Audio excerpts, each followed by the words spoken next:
Good evening friends. டிஎன்பிஎஸ்சிக்கான classes பார்த்துட்ருக்கோம். அதில் புது சிலபஸ் படி யூனிட் 6 அப்படின்னு சொல்லக்கூடிய தலைப்பில் ஜஸ்டிஸ் பார்ட்டியை பார்த்து முடித்தோம். அதோட தொடர்ச்சியாக பெரியார் அப்படின்னு சொல்லி நமக்கு ஒரு தலைப்பாகவே கொடுத்துருக்காங்க. அந்த பெரியார் அவர்களை பற்றி நாம் இந்த வீடியோவில் பார்க்கலாம் முழுமையாக. சரிங்களா? அப்போ பெரியாரை பற்றி பார்க்கணும் அப்படின்னா 1879 செப்டம்பர் 17ஆம் தேதி 1879 செப்டம்பர் 17ஆம் தேதி பெரியார் அவர்கள் ஈரோட்டில் பிறக்கிறாரு. பெரியார் அவர்கள் எங்கே பிறக்கிறாரு அப்படின்னா ஈரோட்டில் பிறக்கிறாரு. அவர் பிறந்த இந்த செப்டம்பர் 17 நம்ம என்ன சொல்லி கொண்டாடுறோம்? சமூக நீதி நாள் அப்படின்னு சொல்லி கொண்டாடுறோம். சமூக நீதி தினம், சோஷியல் ஜஸ்டிஸ் டே. சமூக நீதி தினம், சோஷியல் ஜஸ்டிஸ் டே அப்படின்னு சொல்லி கொண்டாடுறோம். சோஷியல் ஜஸ்டிஸ் டே அப்படின்னு சொல்லி கொண்டாடுறோம். சரிங்களா? இவருடைய அப்பா, பெரியாருடைய அப்பா பேர் வேங்கட நாயக்கர்.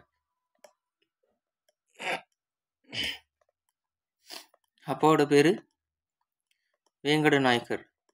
பெரியாருடைய அம்மா அப்படின்னு பார்த்தீங்கன்னா சின்னத்தாயம்மாள். அப்பா வேங்கட நாயக்கர், அம்மா சின்னத்தாயம்மாள். சரிங்களா? ஸோ இவங்க அப்பா அம்மாவாக இருக்காங்க. இவருடைய சகோதரர், அதாவது அண்ணன், பெரியாருடைய மூத்த சகோதரர் அண்ணன் யார் அப்படின்னு சொல்லி பார்த்தா அவர் ஈவி கிருஷ்ணசாமி.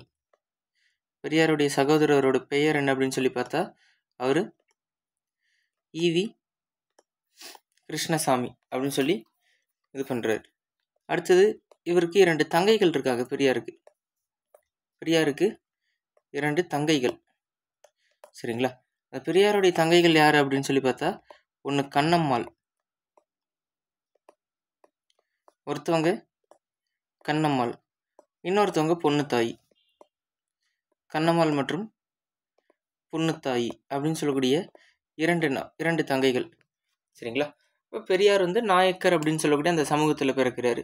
ஓரளவு இன்னைய தேதிக்கு ஓபிசி, தட் இஸ் பிசியில் வரக்கூடிய ஒரு சமூகமாக இருக்குது இந்த நாயக்கர் அப்படின்னு சொல்லக்கூடிய சமூகம். எதனால் அப்படின்னா அவர் ஒரு உயர் சாதியில் பிறந்திருந்தாலும் தாழ்த்தப்பட்ட மக்களுக்காக தன்னுடைய வாழ்நாள் முழுக்க அவர் போராடி இருப்பார். ஆணாக பிறந்திருந்தாலும் பெண்களுக்காக தன் வாழ்நாள் முழுக்க போராடி இருப்பார். ஓரளவுக்கு செல்வந்தரான குடும்பத்தில் பிறந்த பெரியார் ஏழைகளுக்காக தன்னுடைய வாழ்நாள் முழுக்க போராடி இருப்பார். அப்போது இவர் பார்த்தீங்கன்னா ஒரு முரண்பாடுகளின் மொத்த உருவமாக தான் இருக்கார். ஆனால் நல்ல முரண்பாடு. நம்ம முகமது பின் துக்ளக்குடைய மரணத்தில் சொல்லியிருப்பாங்க முரண்பாடுகளின் மொத்த உருவம் அப்படின்னு சொல்லி. ஆனால்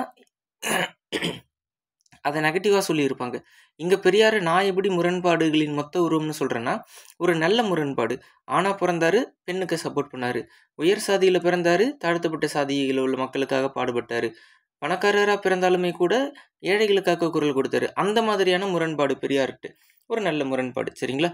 அப்போ இப்படி இருக்கக்கூடிய பெரியார் 1885 இவரை பள்ளியில் சேர்த்து விடுறாங்க. தட் இஸ் இவர் ஸ்கூலில் ஜாயின் பண்ணுறாங்க 1885. ஆனால் 1889 இவர் ஸ்கூலை விட்டு நின்றுறாரு. That is drop out from school. 1885 இவர் ஜாயின் பண்ணுறாரு. 89 இவர் ஸ்கூல் படிப்பை நிறுத்திடுறாரு. ரைட்டா? அதோட தொடர்ச்சியாக 1891 தன்னுடைய தந்தையோடைய வர்த்தகத்தை அவர் பார்த்துக்கிறாரு. அவங்க அப்பா பார்த்துட்டு இருக்கக்கூடிய அந்த பிஸ்னஸ் இவர் என்ன பண்ணுறாரு, கையில் எடுத்து இவர் பிஸ்னஸ் பண்ண ஆரம்பிக்கிறார். அப்பாவோட பிஸ்னஸை பெரியார் பார்த்துக்கிறார். சரியா? அப்போ இதோட தொடர்ச்சியாக வேற என்ன நடக்குது அப்படின்னு சொல்லி பார்த்தா இந்த காலகட்டங்களில் பெரியாருக்கு பகுத்தறிவு சிந்தனைகள் அந்த மாதிரியான விஷயங்கள்லாம் உருவாக தொடங்குது. அப்போ இதோட தொடர்ச்சியாக 1898 நாகம்மை அப்படின்னு சொல்லக்கூடிய பெண்ணை பெரியார் திருமணம் செய்கிறார். 1898 நாகம்மை மற்றும் பெரியாருடைய திருமணம் நடக்குது. சரிங்களா? 1900 இவங்களுக்கு ஒரு பெண் குழந்தை பிறக்குது. நாகம்மைக்கும் பெரியாருக்கும் 1900 வருஷம் பார்த்தீங்கன்னா ஒரு பெண் குழந்தை பிறக்குது. ஆனால் ஒரு 5 மாதத்துலேயே இந்த பெண் குழந்தை இறந்துடுது. இந்த பெண் குழந்தை பார்த்தீங்கன்னா ஒரு 5 மாதத்தில் இறந்துடுது.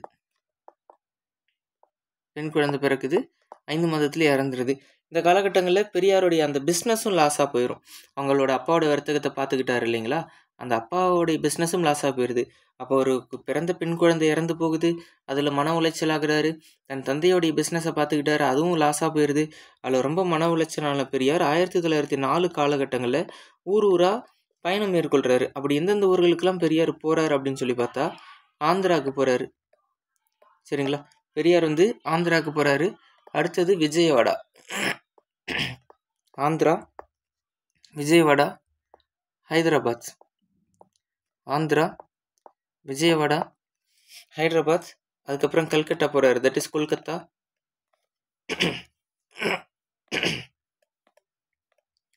கொல்கத்தா, காசி அப்படின்னு ஒவ்வொரு பூரா போகிறார்.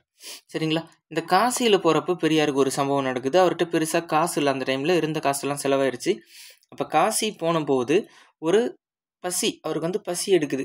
அப்படி பசி எடுக்கக்கூடிய நேரத்தில் ஒரு இலவச அன்னதான மடத்தை பார்க்குறாரு சாப்பிட்றதுக்காக. இலவச அன்னதான மடம், காசியில் இலவச அன்னதான மடம் போகிறாரு.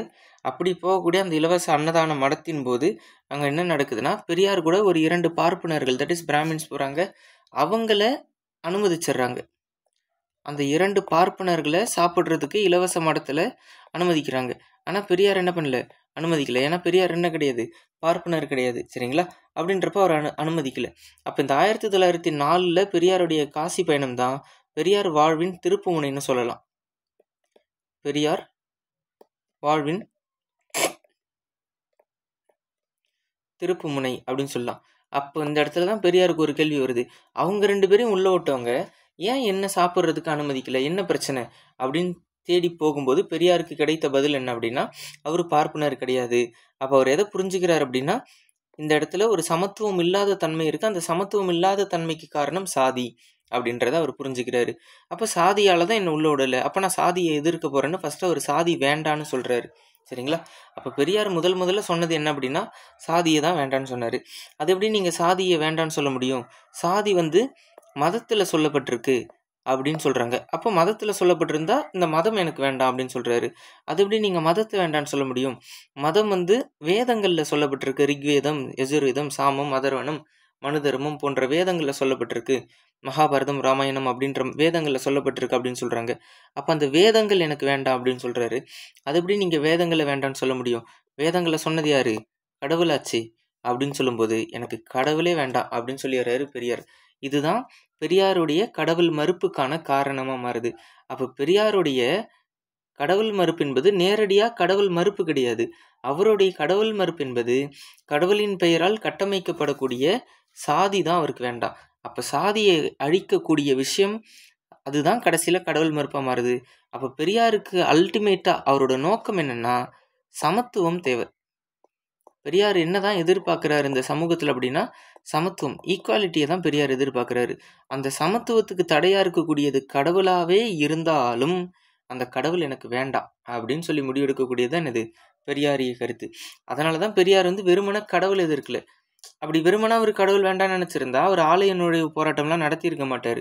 சரிங்களா, அப்போ பெரியாரை நம்ம என்ன கண்ணோட்டத்தில் பார்க்கணும் முதல்ல அப்படின்னா, அவர் வந்து ஒரு சமத்துவத்தை விரும்பக்கூடிய சமத்துவவாதி. அவர் ஒரு ஈக்குவாலிட்டி பேசக்கூடிய நபர். அந்த ஈக்குவாலிட்டிக்கு எதிராக இருக்கக்கூடிய சாதி, மதம், வேதங்களை எதிர்க்கிற சூழலில் எண்ட் ஆஃப் த பாயிண்ட் அந்த சமத்துவம் இல்லாத தன்மையை பாதுகாக்கிறது கடவுள், கடவுளின் பெயரால் தான் அந்த இன்இக்வாலிட்டி பாதுகாக்கப்படுதுன்னு அவர் எப்போ புரிஞ்சுக்கிறாரோ அந்த பாயிண்டில் கடவுளை எதிர்க்கிறாரு பெரியார். ரைட்டா, அப்போ இந்த காலகட்டத்தில் 1905 அவர் அந்த காசி பயணத்தெல்லாம் முடிச்சுட்டு வீட்டுக்கெல்லாம் வந்துடுவார். 1904 1905 அயோத்திதாசர் பற்றி இவர் ரொம்ப தெரிஞ்சுக்கிறாரு. 1905 வாக்கில் பெரியார் என்ன பண்ணுறாரு, அயோத்திதாசர் மற்றும் தங்கவயல் அப்பாதுரை அப்படின்னு சொல்லக்கூடிய நபர், அயோத்திதாசர் மற்றும் தங்கவயல் அப்பாதுரை அப்படின்னு சொல்லக்கூடிய இந்த 2 நபர்கள், இவங்களுடைய புத்தகங்கள், இவங்களுடைய கருத்துக்கள் இதெல்லாம் அவர் படிக்கிறாரு. இந்த 2 பேர் தான் பெரியாருடைய குரு, தட் இஸ் அரசியல் குருன்னு சொல்ல புரிஞ்சுக்கலாம். பெரியாருடைய அரசியல் குரு 2 பேரையும் சேர்த்து கொடுத்தாலும் சரி இல்லை தனித்தனியாக கொடுத்தாலும் சரி, இவங்க 2 பேர் தான் பெரியாருக்கான அரசியல் குரு, அயோத்திதாசர் மற்றும் தங்கவயல் அப்பாதுரை அவர்கள். சரிங்களா, அப்போ இதே காலகட்டம் 1905 காலகட்டத்தில் மருதையா பிள்ளை அப்படின்னு சொல்லக்கூடிய, தட் இஸ் புலவர் மருதையா பிள்ளை, புலவர் மருதையா பிள்ளை. புலவர் மருதையா பிள்ளை. இவர் வந்து ஒரு ஃப்ரெண்ட்ஷிப்பை உருவாக்கிறாரு, நட்புடன் இருக்காரு. சரிங்களா, ஒரு நட்பை மேற்கொள்றாரு பெரியார் அவர்கள். அப்போ இது ஒரு சைடு போய்கிட்டே இருக்கு. அப்போ அடுத்து பார்த்தீங்கன்னா 1906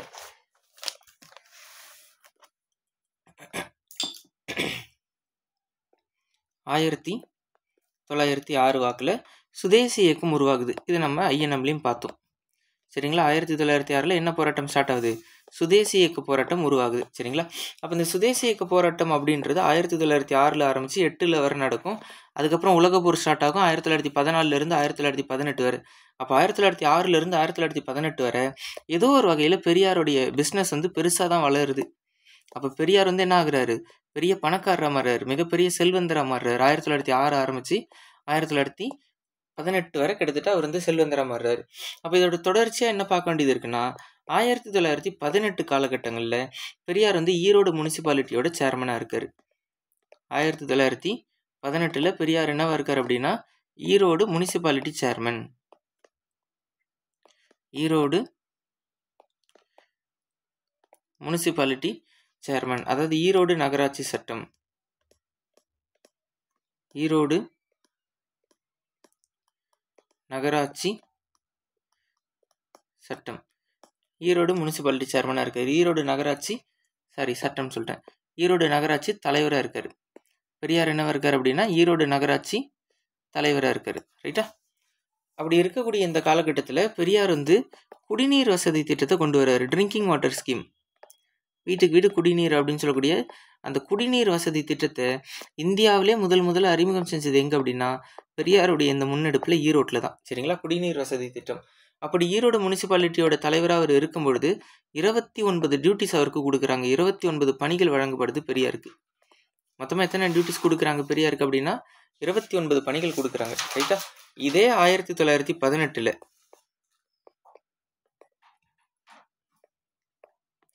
சேலத்தோடைய முனிசிபாலிட்டி சேர்மனாக இருக்கக்கூடிய நபர் யாருன்னா சேலம் நகராட்சி தலைவர். 1918 சேலம் முனிசிபாலிட்டி சேர்மனாக இருக்கக்கூடிய நபர் யாருன்னு சொல்லி பார்த்தா அது பெரியாருடைய நேரடி கொள்கை எதிரி. நல்லா புரிஞ்சுக்கணும், கொள்கை எதிரி ராஜாஜி. ஏன் கொள்கை எதிரி அப்படின்னா பெரியாருக்கு சமத்துவம் வேணும், சாதி வேண்டாம். ராஜாஜிக்கு சாதி இருக்கணும். ராஜாஜி ஒரு பார்ப்பனர், ஒரு பிராமின். அப்போ அந்த ஒவ்வொரு நபர்களுடைய ஐடியாலஜி, அவங்களோட சித்தாந்தம், சிந்தனை என்னன்றது தெரிஞ்சுக்கிட்டாதான் அவங்கள பற்றின கேள்விகளுக்கு உங்களால் ஆன்சர் பண்ண முடியும். சரிங்களா? அப்போ யாருன்றது நீங்கள் தெரிஞ்சுக்கணும், குறிப்பாக அவங்களோட சிந்தனைகள் என்ன அப்படின்னு. அப்போ பெரியார் சமத்துவவாதி, ராஜாஜி சமத்துவத்தை விரும்பாதவர்ன்றதை தாண்டி அவர் அந்த கடவுள் நம்பிக்கையில் இருக்கிறதுனால அந்த கடவுள் நம்பிக்கையின் பெயரால் சொல்லப்பட்ட சமத்துவமின்மை, சாதி கட்டமைப்பு அவர் ஏற்றுக்கிறாரு. ஸோ இதுதான் ராஜாஜி கிட்ட இருக்கக்கூடிய ஒரு சிக்கலாக இருக்குது. அப்படி இருக்கக்கூடிய இந்த அதே காலகட்டம் 1918 நேரடி கொள்கை எதிரிகளான பெரியாரும் ராஜாஜி முதல்ல சந்திச்சுக்கிறாங்க. பெரியார் மற்றும் ராஜாஜியினுடைய சந்திப்பு நடக்குது. பெரியார் ராஜாஜியினுடைய சந்திப்பு நடக்குது. நேரடி எதிரிகளாக இருந்தாலும் கொள்கை சார்ந்து தான் எதிரியை தவிர இவங்க 2 பேரும் ரொம்ப க்ளோஸ் ஃப்ரெண்டாகவே இருந்திருக்காங்க. அப்போ என்ன பெரியார் நமக்கு பாடம் புகுத்துறாரு அப்படின்னா எனக்கு எதிரி என்பது உங்களோட கொள்கை தானே தவிர நீங்கள் எனக்கு எதிரி கிடையாது. மனித வெறுப்பு எனக்கு வேண்டாம். நீங்கள் என்னை சமமாக ஏற்றுக்கிட்டீங்கன்னா நீங்கள் என் ஃப்ரெண்டு தான் அப்படின்றத பெரியார் இங்கே புரிய வைக்கிறாரு. ரைட்டா? அப்போ இதோட தொடர்ச்சியை நம்ம வேறு என்ன பார்க்க வேண்டியது இருக்குன்னா 1919 இந்த ராஜாஜி அவர்களும் 1919 ராஜாஜி அவர்களும் வரதராஜுலு நாயுடுவும் ராஜாஜியும் வரதராஜுலு நாயுடுவும் என்ன பண்ணுறாங்க அப்படின்னா பெரியார்கிட்ட கோரிக்கை வைக்கிறாங்க. எதுக்காக அப்படின்னா டு ஜாயின் இன் காங்கிரஸ் கட்சியில் நீங்கள் ஜாயின் பண்ணுங்க பெரியார் அப்படின்னு சொல்லி கோரிக்கை வைக்கிறாங்க. To join in Congress demand பண்ணுறாங்க. Rajaji and Varadarajulu Naidu demanded Periyar to join the Congress. அப்போ இந்த கோரிக்கையை ஏற்றுக்கிட்ட பெரியார் 1919 என்ன பண்ணுறாரு? காங்கிரஸில் இணைந்தார், காங்கிரஸ் கட்சியில் சேர்ந்துடுறாரு. சரிங்களா? 1919 பெரியார் என்ன பண்ணுறாரு? காங்கிரஸில் இணைந்தார், காங்கிரஸ் கட்சியிலையும் ஜாயின் பண்ணிடுறாரு. அப்படி காங்கிரஸ் கட்சியில் ஜாயின் பண்ண பெரியார் என்ன பண்ணுறாருன்னா 1920 நான் கோஆப்ரேஷன் மூமெண்ட்னு காந்தி அறிவிப்பார் இல்லையா, ஒத்துழையாமை இயக்கம் போராட்டம். நான் கோஆப்ரேஷன் மூமெண்ட்.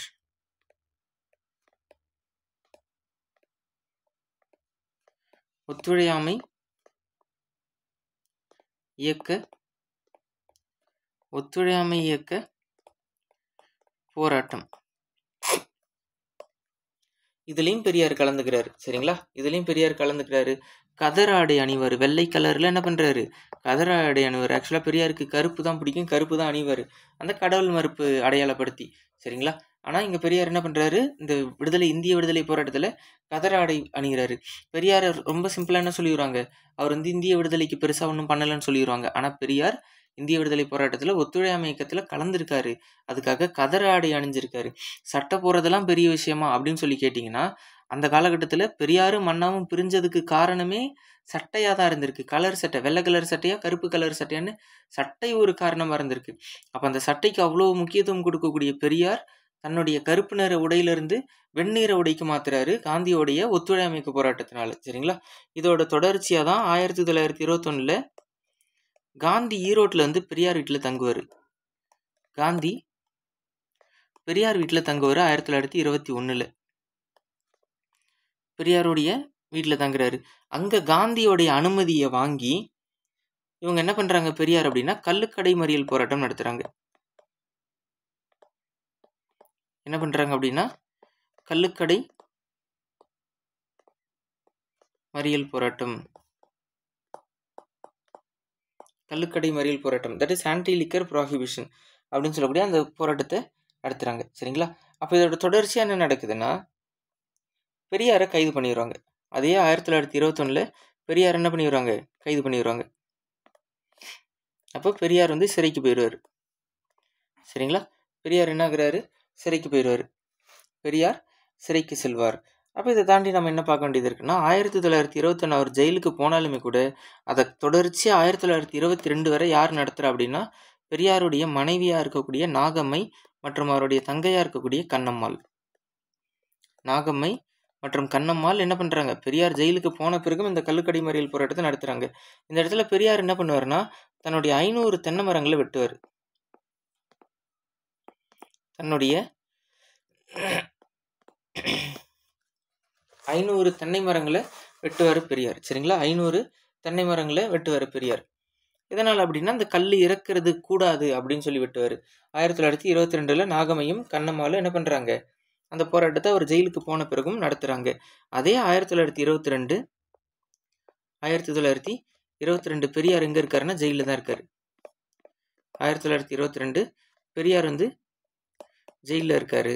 அப்படி ஜெயிலில் இருக்கும்போதே அவர் தமிழ்நாடு காங்கிரஸோடைய தலைவராக போடுறாங்க. 1922 பெரியார் என்ன பண்ணுறாங்க? ஜெயிலில் இருக்கும்போதே தமிழ்நாட்டு காங்கிரஸினுடைய தலைவராக போடுறாங்க. அப்போ சிறையில் இருக்கும்போதே அவர் என்ன பண்ணுறாங்கன்னா, அந்த தமிழ்நாடு காங்கிரஸுக்கு தலைவராக போட்டுடுறாங்க. அப்போ இதை தாண்டி பார்த்தீங்கன்னா 1922 ரொம்ப முக்கியமான சம்பவம் அப்படின்னா, நம்ம ஐஎன்எம்ல பார்த்த சௌரி சௌரா சம்பவம். சௌரி சௌரா இன்சிடென்ட்டை காரணமாக வச்சு காந்தி ஒத்துழையாமை இயக்கத்தை ஸ்டாப் பண்ணார் இல்லையா? அப்போ இந்த சௌரி சௌரா சம்பவத்தினால காந்தி ஒத்துழையாமை இயக்கத்தை ஸ்டாப் பண்ணுறாரு. அப்போ காந்தி மேலே பெரியாருக்கு அதிருப்தி. காந்தியின் மீது பெரியாருக்கு ஒரு அதிருப்தி ஏற்படுது.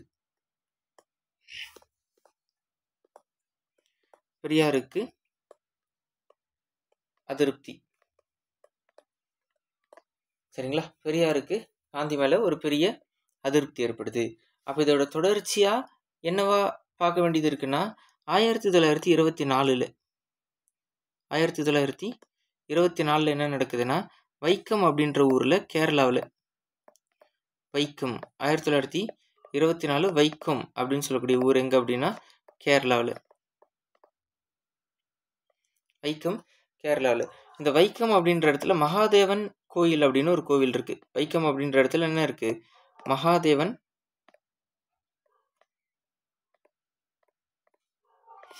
வைக்கம் அப்படின்ற இடத்துல மகாதேவன் கோவில். இந்த கோயிலில் பட்டியல் சமூகம் மற்றும் பழங்குடியினர் நுழைவதற்கு தடை. எஸ்சிஎஸ்டிக்கு என்ன கிடையாது? என்ட்ரி கிடையாது. No entry. அந்த கோயிலுக்குள்ளே நுழையக்கூடாது. ஆக்சுவலாக நம்ம இது வைக்கம் போராட்டம் அப்படின்றத நம்ம ஆலய நுழைவு போராட்டம்னு சொன்னாலுமே கூட உண்மையாக பார்த்தீங்கன்னா அது தெரு நுழைவு போராட்டம். உண்மையிலேயே இந்த போராட்டம் அப்படின்றது தெரு நுழைவு போராட்டம். அங்குள்ள கேரளாவில் உள்ள அந்த நபர்கள்லாம் என்ன சொல்கிறாங்கன்னா, ஃபஸ்ட்டு நீங்கள் தெருவுக்குள்ளே நுழைஞ்சிருங்க பெரியார், அதுக்கப்புறம் நம்ம வந்து ஆலயத்துக்குள்ளே நுழையலான்னு பெரியாருக்கு வந்து கொஞ்சம் இது பண்ணுறாங்க. ஒரு அவர் கொஞ்சம் ஏதாவது பண்ணி அப்படியே கொஞ்சம் காம்ப்ரமைஸ் பண்ண பார்க்குறாங்க. இப்போ பெரியாரும் சரி அப்படின்னு சொல்லிட்டு நாங்கள் தெருவுக்குள்ளே நுழைஞ்சிக்கிறோம் அப்படின்னு சொல்லி அந்த தெருவினுடைய போராட்டத்தை சக்ஸஸ் பண்ணுறாரு. அப்படி இருக்கிறப்ப அங்கே உள்ளவங்களாம் என்ன நினச்சிக்கிறாங்கன்னா, முதல்ல தெருவுக்குள்ளே விட்டுருவோம், அதுக்கப்புறம் எப்படி பெரியார் இந்த பக்கம் வரமாட்டார், ஏன்னா அவர் ஜெயிச்சிட்டாரு, ஜெயிச்ச சந்தோஷத்தில் இருப்பார் அப்படின்னு நினச்சி விட்டுறாங்க. அப்போ பெரியார்கிட்ட விளையாட்டாக கேட்குறாங்க, சரி தெருவினுடைய போராட்டம் சக்ஸஸாக நடந்து முடியுது, நீங்கள் எப்போ திரும்ப வந்து ஆலையினுடைய போராட்டத்தை நடத்துவீங்க அப்படின்னு கேட்கும்போது, அடுத்த வாரமே வந்துடுவேன் அப்படின்னு சொல்கிறாரு. அப்போ எல்லாருக்கும் ஷாக்கு, என்னடா இது, இந்த மனுஷன் வந்து லேட்டாக வருவார்னு பார்த்தா உடனடியாக வந்துடும்னு சொல்கிறாரு அப்படின்ற மாதிரி. ஸோ இந்த போராட்டத்தை பெரியார் இவ்வளோ தீவிரமாக நடத்துகிறாரு. அப்போ இந்த இடத்துல நம்ம புரிஞ்சுக்க வேண்டியது, ஆலையினுடைய போராட்டம் அப்படின்னு சொன்னாலுமே கூட இது ஒரு தெருநுழைவு போராட்டம் தான். சரிங்களா? இந்த போராட்டத்தினுடைய தலைவர் யார், யார் இந்த போராட்டத்தை உருவாக்குறது அப்படின்னு சொல்லி பார்த்தா அது கேலப்பன். போராட்டத்தினுடைய தலைவர் யார் அப்படின்னு சொல்லி பார்த்தா அது கேலப்பன். இந்த கேலப்பன் என்ன சொல்லுவாங்கன்னா கேரளா காந்தி அப்படின்னு சொல்லுவாங்க. கேலப்பனை கேரளா காந்தின்னு சொல்லுவாங்க. இந்த போராட்டத்தோட பெயர் என்ன அப்படின்னா வைக்கம் சத்தியாகிரகம். இந்த போராட்டத்தினுடைய பெயர் என்ன அப்படின்னு சொல்லி பார்த்தா அது வைக்கம் சத்தியாகிரகம். சத்தியாகிரகம் அப்படின்னு பேர் வந்துருச்சு, சத்தியாகிரகம் அப்படின்னு பேர் வந்துருச்சுனாலே அந்த போராட்டம் காந்தியோட போராட்டம்னு புரிஞ்சுக்கணும். சரிங்களா? சத்தியாகிரகம்னு பேர் வந்துருச்சுனாலே அந்த போராட்டம் காந்தியோட போராட்டம்னு புரிஞ்சுக்கணும். அப்போ இங்கே தமிழ்நாட்டில் இருந்து மெட்ராஸ் மாகாணத்திலிருந்து யார் போகிறாங்கன்னா 2 பேர் போகிறாங்க. ஒன்று பெரியார், இன்னொன்று ஜார்ஜ் ஜோசப். ஒன்று பெரியார், இன்னொன்று ஜார்ஜ் ஜோசப்னு சொல்லக்கூடிய மதுரை ரோசாப்புதுரை. இன்னொன்று ஜார்ஜ் ஜோசப். இந்த ஜார்ஜ் ஜோசப் வேற எப்படி சொல்லுவாங்கன்னா, இன்னொரு பேர் மதுரை ரோசாப்புதுரை அப்படின்னு சொல்லுவாங்க. ஜார்ஜ் ஜோசப்பை மதுரை ரோசாப்புதுரை அப்படின்னு சொல்லுவாங்க. சரிங்களா? பெரியார் ஒன்று, ஜார்ஜ் ஜோசப் ஒன்று, மதுரை ரோசாப்புதுரை.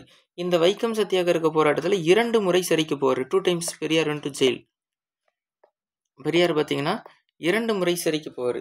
அந்த 2 முறை சிறைக்கு போயிட்டு இதெல்லாம் பண்ணதுக்கப்புறம் அவர் வந்து வைக்கம் வீரர் அப்படின்னு சொல்லுவாங்க. இந்த போராட்டத்தை வெற்றிகரமாக முடிச்சதுனால பெரியார் என்ன சொல்கிறாங்க, வைக்கம் வீரர் அப்படின்னு சொல்கிறாங்க. அது இல்லாமல் பெரியாருக்கு என்ன பட்டம் கிடைக்குது அப்படின்னா சிறைப்பறவை. பெரியாருக்கு என்ன பட்டம் கிடைக்குது, சிறைப்பறவைன்னு சொல்லக்கூடிய பட்டம் கிடைக்குது. சரிங்களா? அப்போ இதோட தொடர்ச்சியாக அதே 1924 என்ன நடக்குது அப்படின்னா, சேரன்மாதேவி, திருநெல்வேலியில் இருக்கக்கூடிய சேரன்மாதேவின்ற ஊர். சேரன்மாதேவி, இந்த சேரன்மாதேவி எங்கே இருக்குது அப்படின்னா திருநெல்வேலி.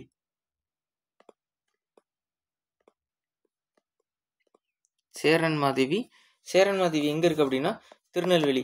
இந்த சேரன்மாதேவியில் பரத்வாஜ ஆசிரமம்னு ஒரு ஆசிரமம் இருக்குது. சேரன்மாதேவியில் பரத்வாஜ் ஆசிரமம்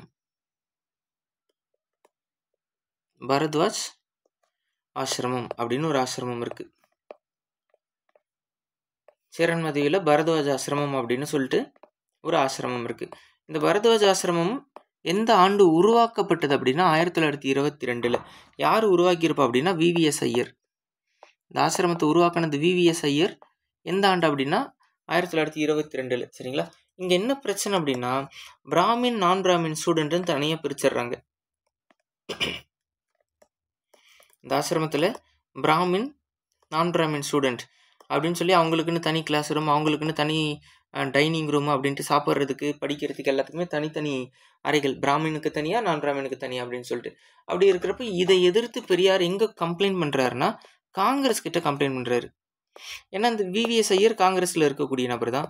அப்போ இந்த கம்ப்ளைண்ட் எங்கே போகுது அப்படின்னா காங்கிரஸ்க்கு. பட் ஆனால் அன்னைய தேதிக்கு, இன்றைக்கி இருக்கிற காங்கிரஸை நான் சொல்லலை, இந்திய விடுதலைக்கு முன்னாடி அல்லது இந்திய விடுதலை பெற்று கொஞ்ச நாளைக்கு ஒரு 10 ஆண்டு 15 20 ஆண்டுகள் வரை பார்த்தீங்கன்னா காங்கிரஸ் கட்சியில் அதிகமாக இருந்தவங்க பிராமினாக தான் இருப்பாங்க, பார்ப்பனர்களாக தான் இருப்பாங்க. அப்போ அங்கே இருக்கக்கூடிய பார்ப்பனர்கள் இந்த கம்ப்ளைண்ட்டை ஏற்றுப்பாங்களான்னா ஏற்றுக்க மாட்டாங்க. பட் ஆனால் பெரியார் வந்து இது ஒரு அதிருப்தி. இதை தாண்டி பெரியாருக்கு நம்ம வேற என்ன பார்க்க வேண்டியது இருக்குது அப்படின்னு சொல்லி பார்த்தா ஸ்டேட் லெவல் செஷன்ஸ், அதாவது மாநில அளவிலான காங்கிரஸ் மாநாடுகளை பார்க்கணும். மாநில அளவிலான காங்கிரஸ் மாநாடு, மாநில அளவிலான காங்கிரஸ் மாநாடுகள். தமிழ்நாட்டுக்குள்ளே, அதாவது மெட்ராஸ் மாகாணத்துக்குள்ளே நடக்கக்கூடிய மாநாடுகளை நம்ம பார்க்கணும். காங்கிரஸ் மாநாடு வருஷம் நடக்கும்னு சொன்னோம் இல்லையா, அது ஒவ்வொரு மாநிலத்துக்கும் தனியாக நடக்கும். அந்த மாதிரி தமிழ்நாட்டுக்குள்ளே நடந்த விஷயங்கள் முக்கியமாக பெரியார் ஜாயின் பண்ணதுலேருந்து 1920 திருநெல்வேலியில் மாநாடு நடக்கும். 1920 திருநெல்வேலியில் மாநாடு நடக்கும். 1921 தஞ்சாவூரில் மாநாடு நடக்கும். 1921 தஞ்சாவூரில் மாநாடு. 1922 திருப்பூரில் மாநாடு நடக்கும். 1922 திருப்பூரில் மாநாடு நடக்குது. 1923 சேலத்தில் மாநாடு. சரிங்களா. 1924 திருவண்ணாமலையில் மாநாடு. 1924 திருவண்ணாமலையில் மாநாடு. அப்போ திருநெல்வேலி, தஞ்சாவூர், திருப்பூர், சேலம், திருவண்ணாமலை அப்படின்னு வரிசையில் மாநாடுகள் நடக்குது. இந்த எல்லா மாநாட்டிலையும் பெரியார் ஒரே ஒரு கோரிக்கை தான் வைக்கிறாரு முக்கியமாக. என்ன கோரிக்கை அப்படின்னா, பார்ப்பனர் அல்லாதோருக்கான இடஒதுக்கீடு, தட் இஸ் ரிசர்வேஷன் ஃபார் நான் பிராமின்ஸ். பார்ப்பனர் அல்லாதோரின்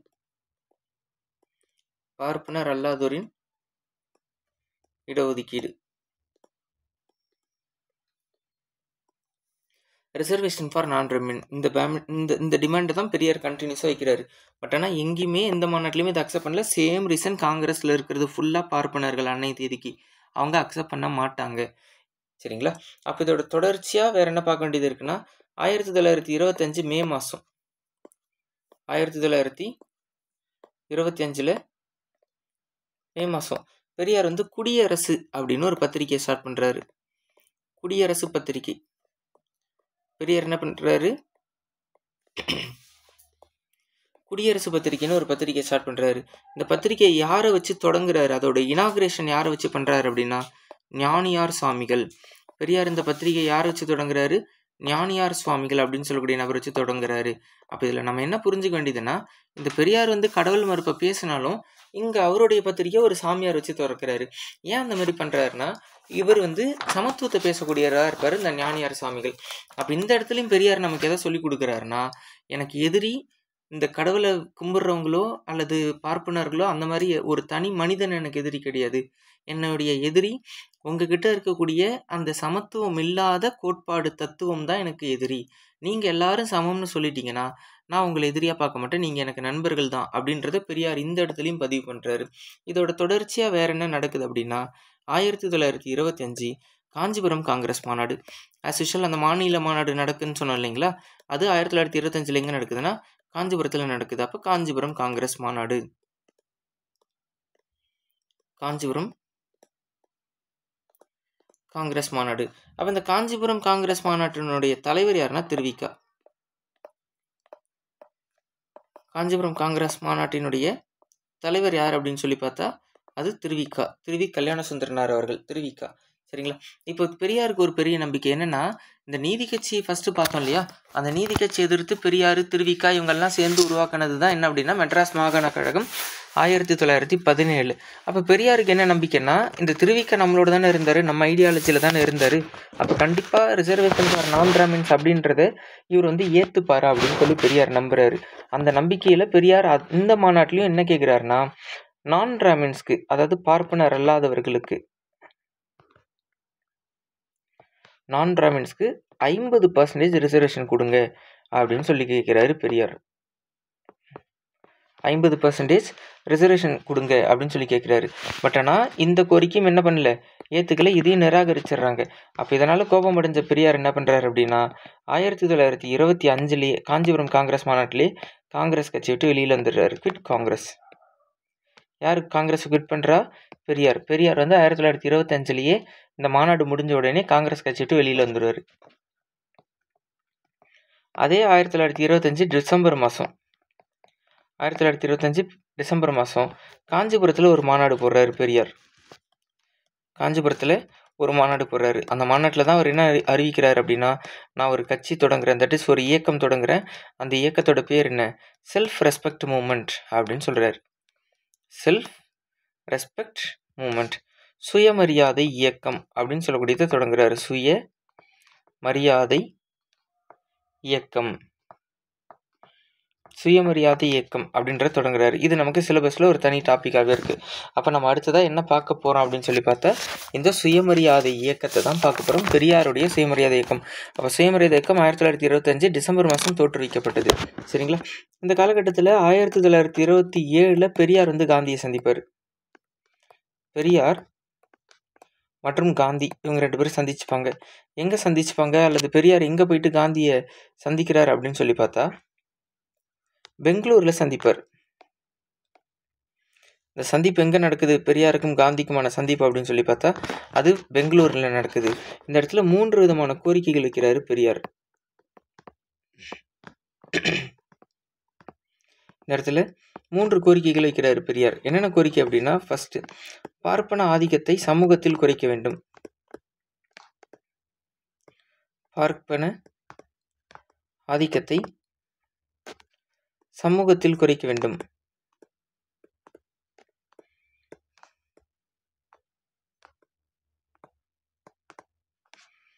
பார்ப்பன ஆதிக்கத்தை சமூகத்தில் குறைக்க வேண்டும். அதோட தொடர்ச்சியா பார்ப்பன ஆதிக்கத்தை காங்கிரஸ் கட்சியிலிருந்து தூக்குங்க. ஃபர்ஸ்ட் காங்கிரஸ் கட்சியிலிருந்து பார்ப்பன ஆதிக்கத்தை குறைக்க வேண்டும். 3வது இந்து மதத்தில் உள்ள சாதியை அழிக்க வேண்டும். இந்து மதத்தில் உள்ள சாதியை களைய வேண்டும். சாதியை களைய வேண்டும்.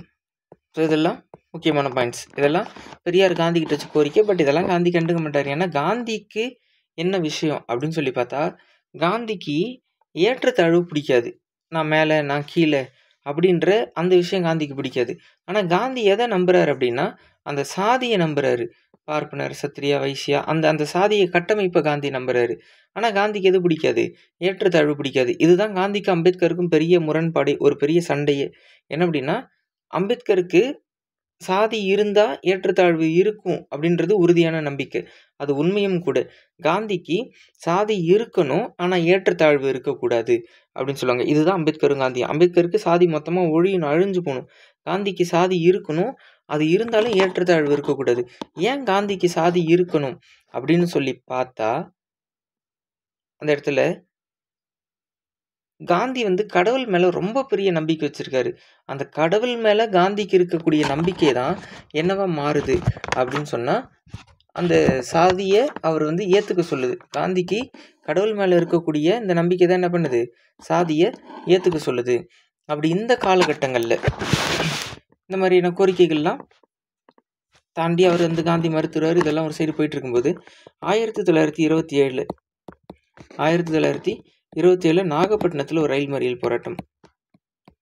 1927 நாகப்பட்டினம் ரயில் மறியல் போராட்டம். நாகப்பட்டினம் ரயில் மறியல் போராட்டம். இதை பண்ணக்கூடியவங்க யாருன்னா கம்யூனிஸ்ட் கட்சிக்காரங்க பண்ணுவாங்க. இந்த போராட்டத்தை பண்ணக்கூடியவங்க யார் அப்படின்னு சொல்லி பார்த்தா அது கம்யூனிஸ்ட். இப்போ இந்த போராட்டத்தில் பெரியாரும் கலந்துப்பார். 1927 பெரியாரும் கலந்துப்பார். இதோட தொடர்ச்சியாக 1928 பெரியார் வந்து ரிவோல்ட் அப்படின்னு சொல்லக்கூடிய பத்திரிகையை தொடங்குறாரு. ரிவோல்ட் அப்படின்னு சொல்லக்கூடிய பத்திரிகை 1928 பெரியார் என்ன பண்ணுறாரு? ரிவோல்ட்னு சொல்லக்கூடிய ஒரு பத்திரிகை தொடங்குறாரு. சரிங்களா? அப்போ இதுவரை பெரியாரை பற்றின எல்லா தரவுகளையும் பார்த்துட்ருக்கோம். இதுக்கப்புறம் நம்ம என்ன பார்க்க போகிறோம் அப்படின்னா பெரியார் வந்து சுயமரியாதை இயக்கம் ஆரம்பித்தார் இல்லையா 1925. அந்த சுயமரியாதை இயக்கத்துக்கான மாநாடு நடத்த போகிறாரு. முதல் மாநாடு, 2ஆம் மாநாடு, 3ஆம் மாநாடுன்னு. அந்த மாநாட்டினுடைய தலைவர்கள் யார் யார், அந்த மாநாட்டினுடைய கோரிக்கைகள் என்னென்ன, அதுக்கப்புறம் பெரியார் தன்னுடைய வாழ்க்கையில் என்னென்ன செஞ்சார் அப்படின்ற எல்லா விஷயத்தையும் பெரியாருடைய அந்த தரவுகளை நம்ம பாகம் 2 அடுத்த வீடியோவில் பார்க்கலாம். சரிங்களா? தேங்க்யூ.